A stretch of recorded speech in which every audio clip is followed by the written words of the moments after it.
नमस्कार। आपका पुस्तक जी यूट्यूब चैनल पर हार्दिक स्वागत है। यहाँ हम अद्भुत पुस्तकों के ज्ञान को सरल और प्रभावशाली तरीके से हिंदी में प्रस्तुत करते हैं। इस यात्रा में हम सनातन संस्कृति का ऐसा स्पर्श जोड़ते हैं जो इन पुस्तकों को हमारी जड़ों से और भी गहराई से जोड़ देता है।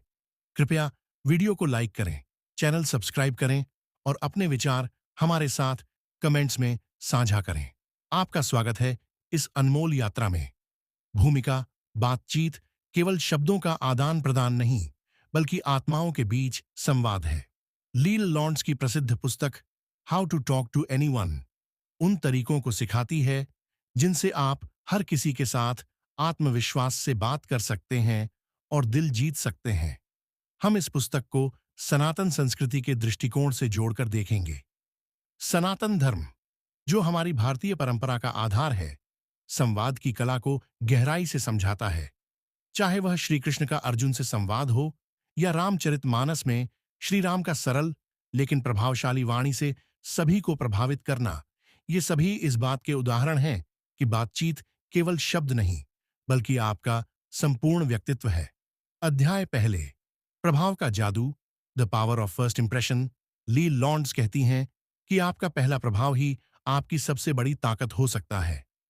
सनातन धर्म में भी प्रथम दृष्टि और प्रथम प्रभाव का महत्व है। जब आप किसी से पहली बार मिलते हैं तो आपका व्यक्तित्व आपकी वाणी से पहले आपकी ऊर्जा और आचरण से सामने आता है। मुख्य बातें। एक, मुस्कान का महत्व। मुस्कान आपके व्यक्तित्व की चमक है। हमारी सनातन परंपरा में कहा गया है कि मधुर वाणी और मुस्कान ही आपका सबसे बड़ा आभूषण है। दूसरों से मिलते समय एक शांत और स्वाभाविक मुस्कान रखें। एक अजनबी को देखकर भी मुस्कुराएं, यह उन्हें सहज महसूस कराएगा। तो शारीरिक मुद्रा, हमेशा सीधे खड़े हों और सिर ऊंचा रखें। सनातन दृष्टि में शरीर आत्मा का मंदिर है, इसका सम्मान करें। 3, आंखों का संपर्क। आंखों में आत्मविश्वास और करुणा झलकनी चाहिए।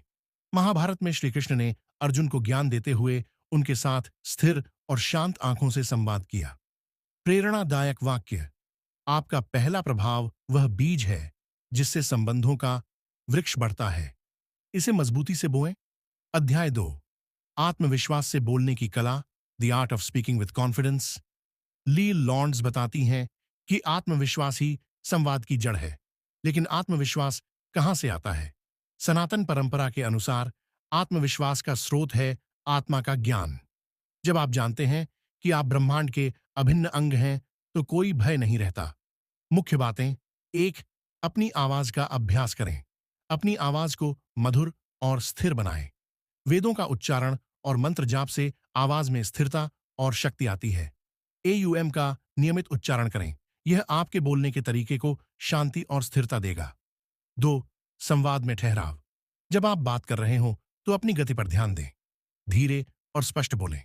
ठहराव आपके आत्मविश्वास को दर्शाता है। रामायण में श्री राम का संवाद इसका अद्भुत उदाहरण है। वे कम बोलते थे, लेकिन उनका हर शब्द प्रभावी और अर्थपूर्ण होता था। प्रेरणादायक वाक्य।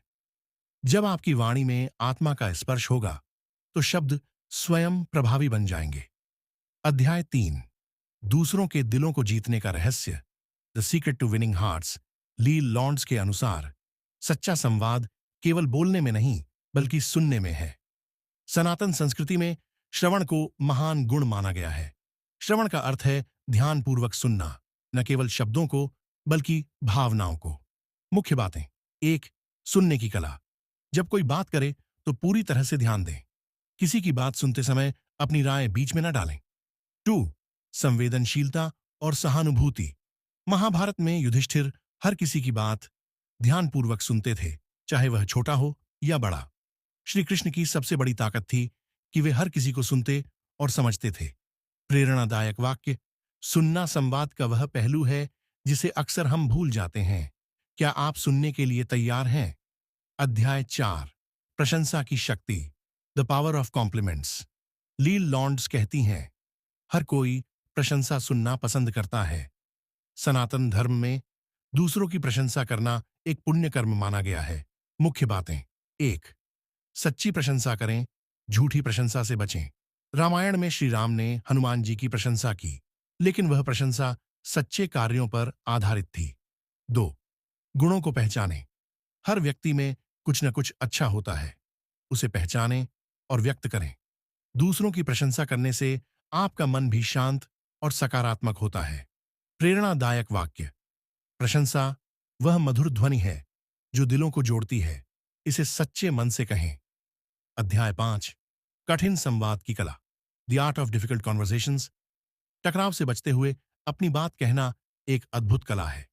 सनातन परंपरा में अहिंसा और सत्य को संवाद का आधार माना गया है। मुख्य बातें। 1. धैर्य रखें। जब कोई कठिन स्थिति हो तो शांत रहें। महाभारत में श्री कृष्ण ने दुर्योधन से भी शांतिपूर्ण संवाद किया। 2. स्पष्टता।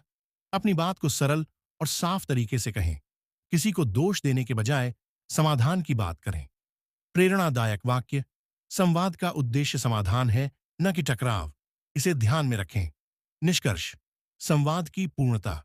The perfection of communication. Leil Lowndes की पुस्तक और सनातन परंपरा दोनों ही इस बात पर बल देते हैं कि संवाद केवल शब्दों का खेल नहीं है। यह आत्मा, मन और हृदय का मिलन है। जब आप सच्चे मन से, बिना किसी डर या अहंकार के संवाद करते हैं, तो आपके शब्दों में जादू आ जाता है। धन्यवाद। पुस्तक जी।